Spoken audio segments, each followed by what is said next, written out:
Okay, here we are, I think, with another Sunday Snippets Facebook Live. Let's just check if, yep, this seems to be working. Okay, we've covered lots of things in just 3 short weeks, and they're all essential things. But I know that what most people are concerned about is traffic. And traffic isn't the be-all and end-all of your success online. And I want to talk about traffic today, and I want to explain a little bit about it and where you can get it. First of all, traffic is very, very easy to get. All it takes is an advert about whatever it is you're selling, whether that's done as a solo ad, a Facebook ad, Google ads, a YouTube ads, whatever it may be. It'll get you traffic. People say, I don't want to pay for ads because I'm going to lose money if I don't make any sales. What we covered in weeks 1, 2 and 3 is the fact that it is essential that you make that decision to be successful, and we covered the fact that to be successful you've got to build a list. We covered a lot more, but those are essentials, and you've got to consider that what you're doing is building a list. You are getting people on your list who are potential clients. You're making the contact, you're from that contact weeding out the people that are potentially interested parties in whatever it is you've got to sell, so that you can then contact them and interest them in a presentation. That can be a sales page, it can be a video, it can be a webinar. There's lots of ways of presenting. You can get on the phone with them, you can talk one-on-one with them on Facebook or on Skype or any of these other platforms. The presentation is what leads to the sale. But I want to mention today about solo ads, because solo ads are the easiest way to get traffic to your opt-in page to capture the lead. But people expect too much of the traffic that they're getting, particularly of solo ads. They think, oh, if I'm spending anything between, what's the bottom end, probably about 35 cents a click, to the top end, which is probably about $1.35 or $1.50 even per click for traffic, I want to be making sales to cover that cost. Look, just think about things. If people had a truly responsive list where they had built rapport and trust with that list, why would they sell solo ads? They could present any offer to their list and they would make money from buyers. But that is not the case. It's easy to build a list, but what you must do is build that rapport and that trust, because people, generally speaking, I mean, you might make an odd sale here and there just because you catch somebody at the right moment with the right offer and it's something that they're looking for, and they say, okay, this will do for me, and they'll buy it. But in general, people won't buy from you until they know you, like you and trust you.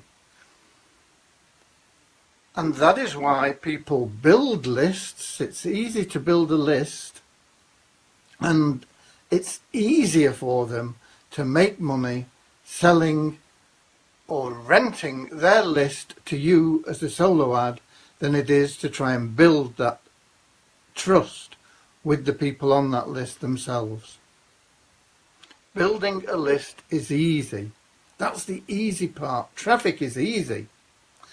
Getting sales means that you've got to have gone through a process of generating people that know you, like you and trust you. Because then it doesn't matter what you're selling, as long as it's allied to their needs, they'll come along and they'll say, well, I know this guy, I like this guy, I trust this guy or gal. So if they're telling me that this is a viable, good product to solve my problem, I'll take it. I know people that are pretty much under the radar that have 80% open rates and 60% buy, not just clicks, buy from them, because they have taken time with their list. They're really good with their list. They spend time with their list, finding out what their list wants. They know exactly, they segment those people on their list, those subscribers, so that they know exactly what they want and why they want it. And so they can talk to them in a way that is really interesting to that particular subscriber. I've not mastered that myself.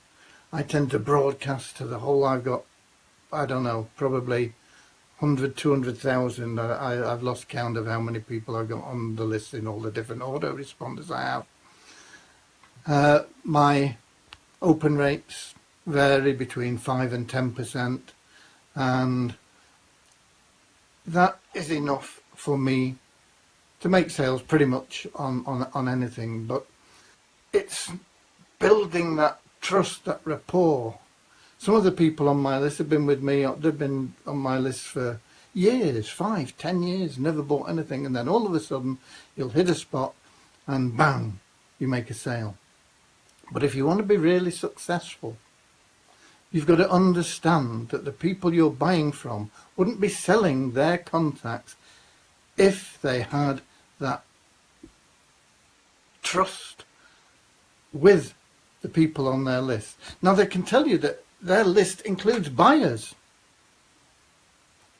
and it may well do, but it could be that they've sold the list to, I don't know, 100 people, and some of the people have come back and said, oh yeah, we got so many opt-ins and 2 sales, or so their list includes buyers. Okay, but is a buyer really valuable to you? Well, a buyer's list, if they're your buyers, has far more value than somebody that's just subscribed because they wanted whatever freebie was offered. Just subscribe because they wanted to find out if it was something that they may be interested in, a tire kicker. So if they're your buyers, yeah, they are really, really valuable, and they're worth 20, 30, 40 times your subscribers list who have never bought. But if it's a buyer on somebody else's list, there's no trust there, there's no rapport there. They don't know you from Adam, they don't necessarily like you, they might hate you once they see what kind of stuff you're sending out. You've got to create that yourself. And that is what makes the difference between a successful marketer and a failed marketer. And that is what's hard. And that is why 95% of people fail, because 1, they don't understand it, and 2, even if they understand it, they either don't know how to go about doing it, or they can't be bothered. Because it's work, it takes effort.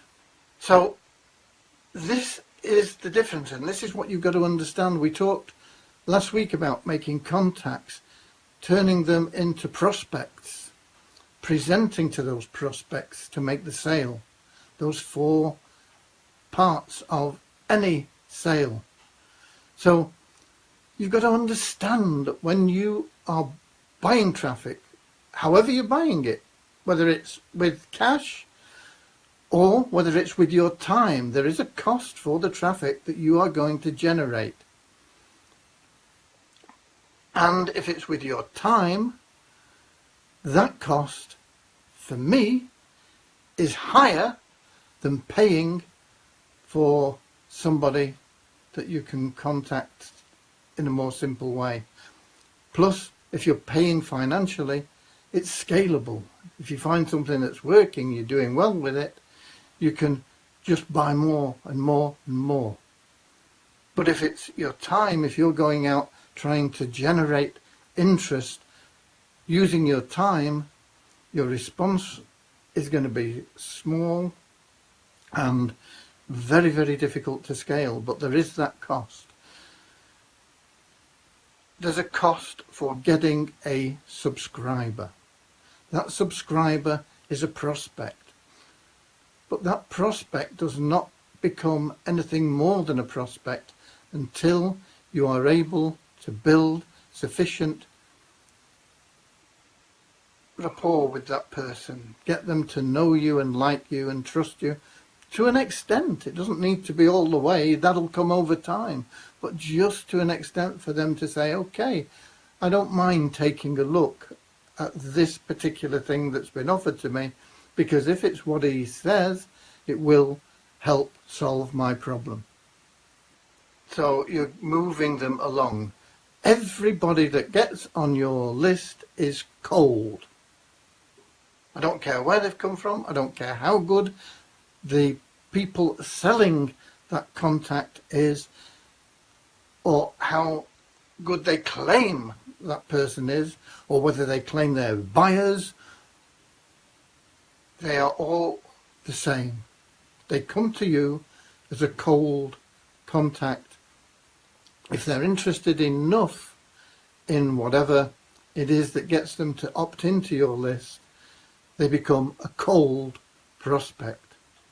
And it's up to you to warm that prospect up with value, common sense, help, care, love.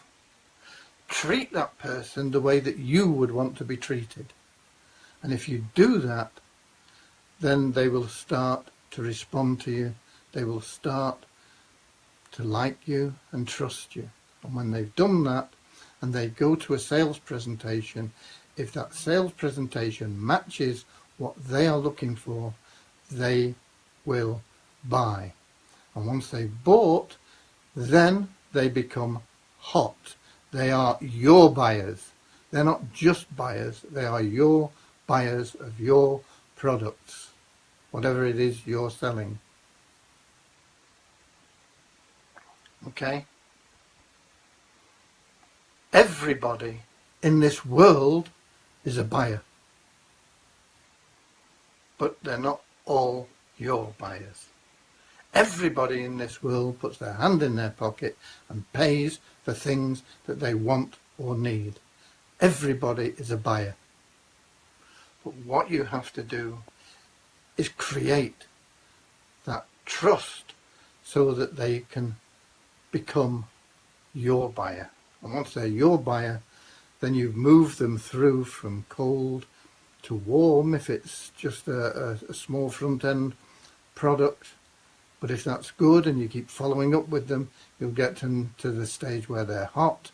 And when you come along with things, they'll say, this is this guy that I know, I like and trust. This is going to help me because I know, because he tells me it is, I'm in. And that is the hot person on your list, your own personal buyers list. So no matter where you're getting those contacts from, no matter what people are telling you, no matter what you're paying for them, whether it's in time or cash, it doesn't matter. There is no best source for traffic. It's all the same. You get people, you get them as subscribers, and then you have to start encouraging them to open your emails. Why do people open emails? One, because they recognize the name.